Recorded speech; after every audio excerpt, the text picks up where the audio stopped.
এখানে যারা এসেছেন আমরা যেমনটি কথা বলে জানতে পেরেছি যে তাদের মধ্যে অনেকেই আছেন যারা এই ৩ মাসের মধ্যে কোনো চিকিৎসা ভাতা পাননি, একটিও সহযোগিতা পাননি, যার কারণে তারা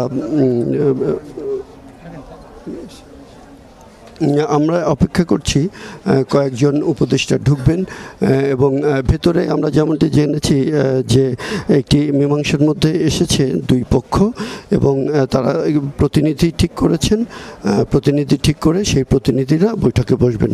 আর এর আগে যেমনটি আমাদেরকে অভিযোগ করেছিলেন কিছু আহতরা যে তারা মনে করছেন যে এখানে একটি সাজানো প্রতিনিধি দল তৈরি করা হয়েছে, যার কারণে তারা এখানে প্রতিবাদও করেছিলেন এবং তারা বলছেন যে যারা এখানে এসেছেন তাদের অনেকেই গতকালকের গভীর রাত পর্যন্ত যে আন্দোলন হয়েছে সেই আন্দোলনে তারা কেউ ছিলেন না।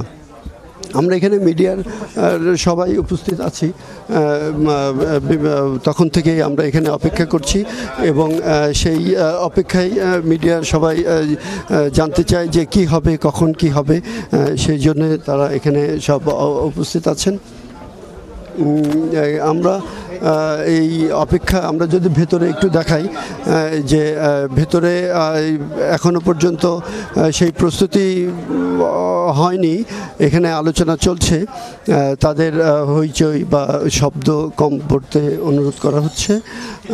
আমরা অপেক্ষা করছি, কয়েকজন উপদেষ্টা স্বাস্থ্য উপদেষ্টার কক্ষে আছেন, তারা এসে বৈঠক করবেন এবং বৈঠকে যারা এখানে আহত ব্যক্তিরা আছেন তাদের কিন্তু সরাসরি সুস্পষ্ট দাবি, সেটা হচ্ছে যে ৩ মাস হয়ে গেছে কিন্তু আমরা তাদেরকে এখন পর্যন্ত কোনোভাবে সহায়তা করা হয়নি এবং তাদেরকে সহায়তা করা হোক, সম্পূর্ণ পরিমাণে চিকিৎসা খরচ দেওয়া হোক, আর যাদের উপার্জনক্ষম ব্যক্তি আহত হয়েছেন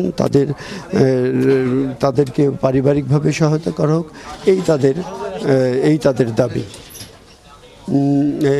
আমরা দেখতে পাচ্ছি যে এই যে উপদেষ্টারা এখনই হয়তো আসবেন, এই যে একজন তথ্য উপদেষ্টা ঢুকছেন, এলজিআরডি উপদেষ্টা ঢুকছেন,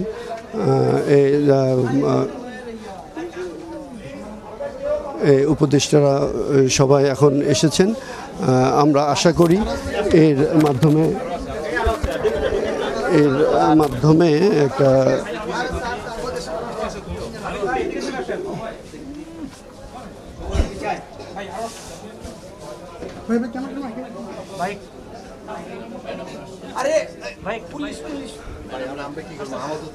স্বাস্থ্য উপদেষ্টা যাচ্ছেন, প্রাণী সম্পদ উপদেষ্টা যাচ্ছেন, সমাজ কল্যাণ উপদেষ্টা আছেন, স্বাস্থ্য মন্ত্রণালয়ের কর্মকর্তারা আছেন।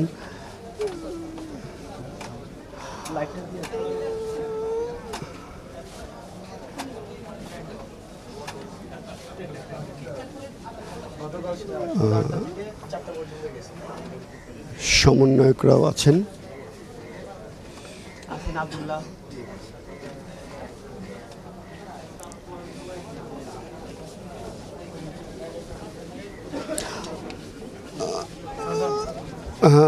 দুইটার সময় যে বৈঠক শুরু হওয়ার কথা ছিল, এখন প্রায় 4:30 বাজে। এই বৈঠক এখন শুরু হবে আমরা আশা করছি এবং এই বৈঠকের মাধ্যমে আহতদের যে দাবি, সেই দাবিও পূরণ হবে বলে আমরা মনে করছি।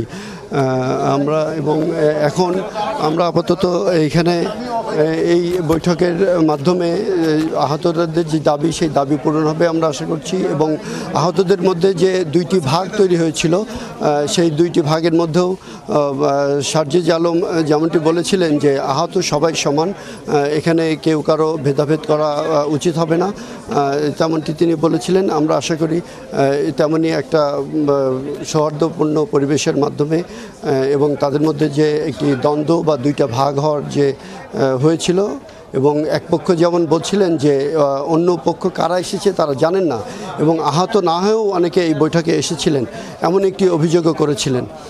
সেই সব আলোচনা সমালোচনার সমাধান হবে বলে আমরা আশা করছি। এই ছিল আমার কাছে শেষ খবর।